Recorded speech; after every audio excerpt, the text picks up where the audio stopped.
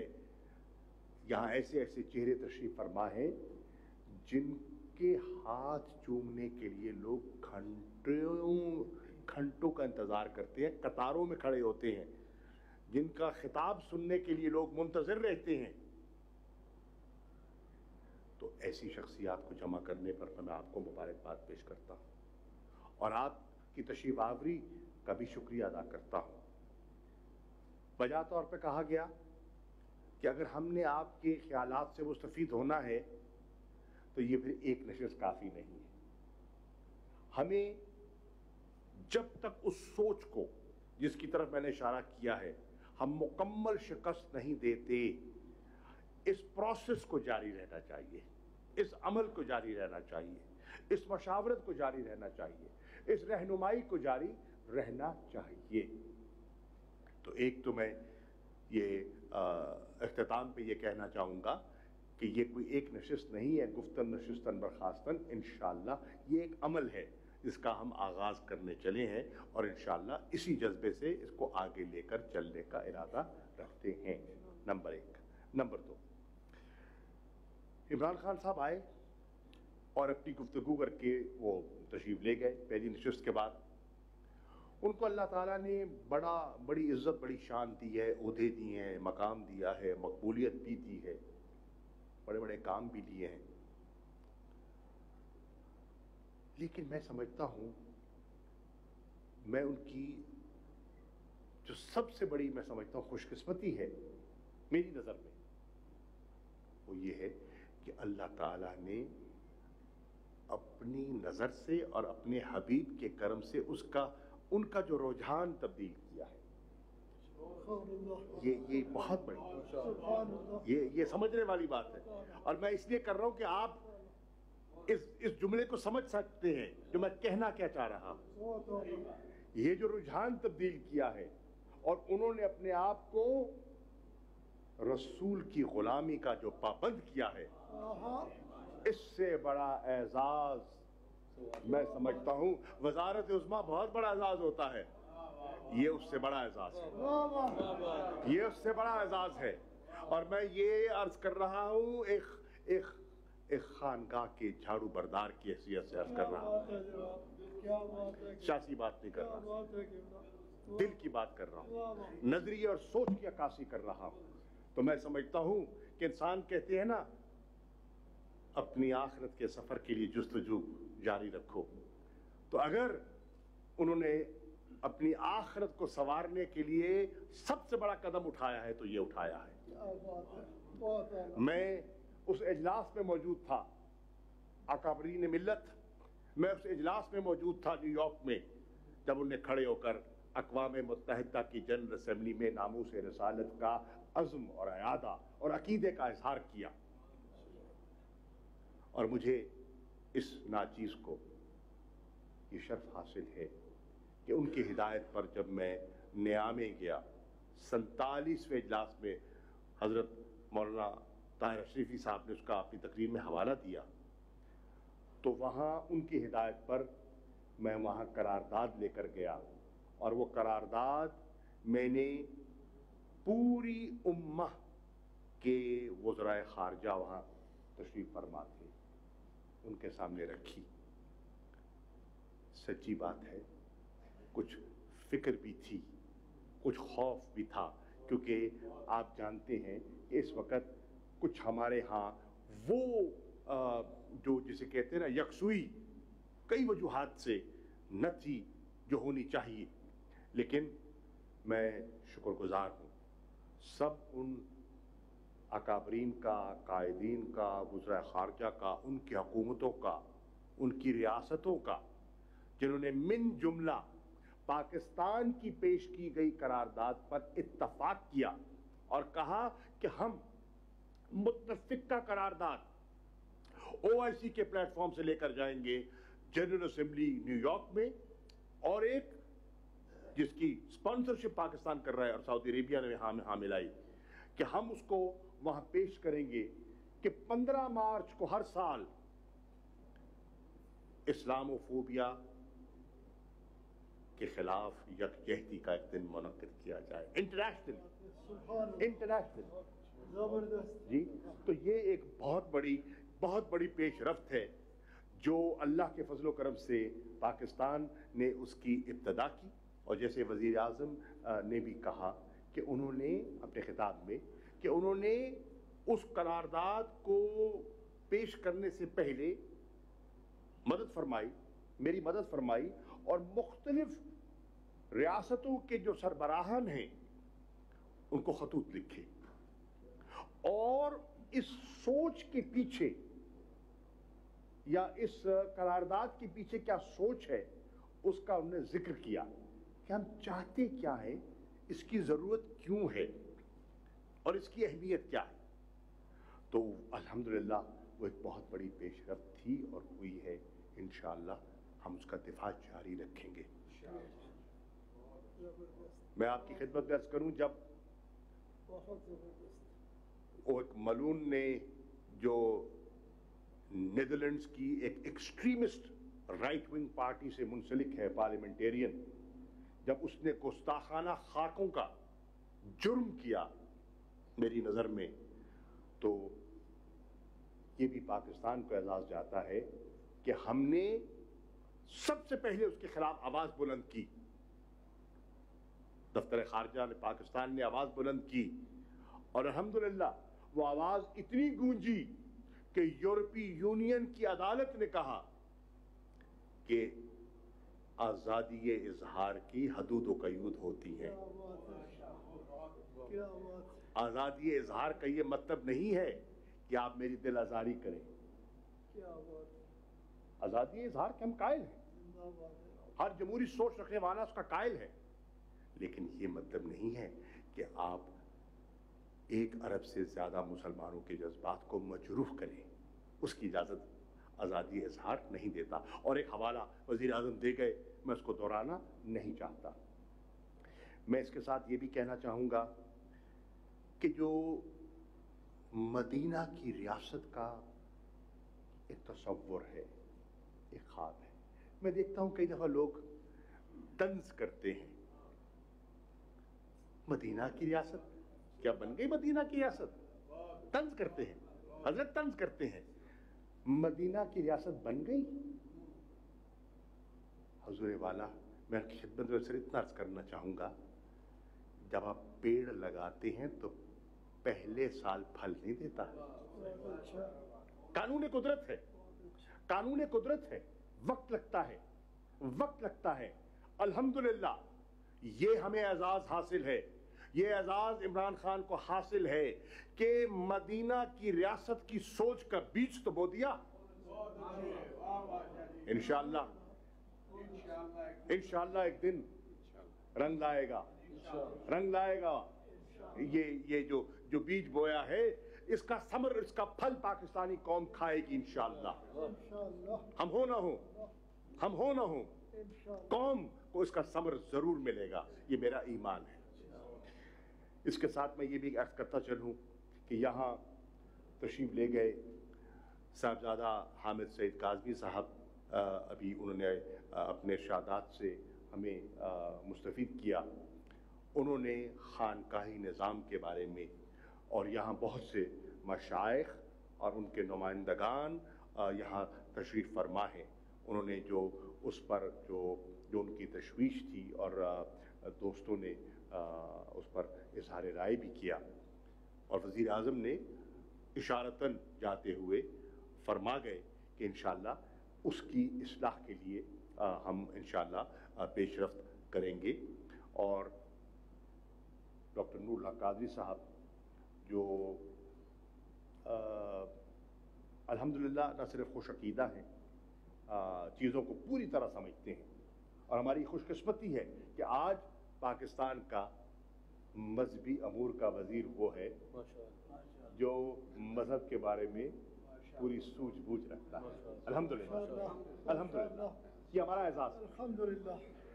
تو یقیناً وہ اس کا کمیٹی کو اس بارے میں غور فرما لیں گے تاکہ مختلف مشائخ کی سوچ کو یکجا کیا جائے, اور یکجا کر کے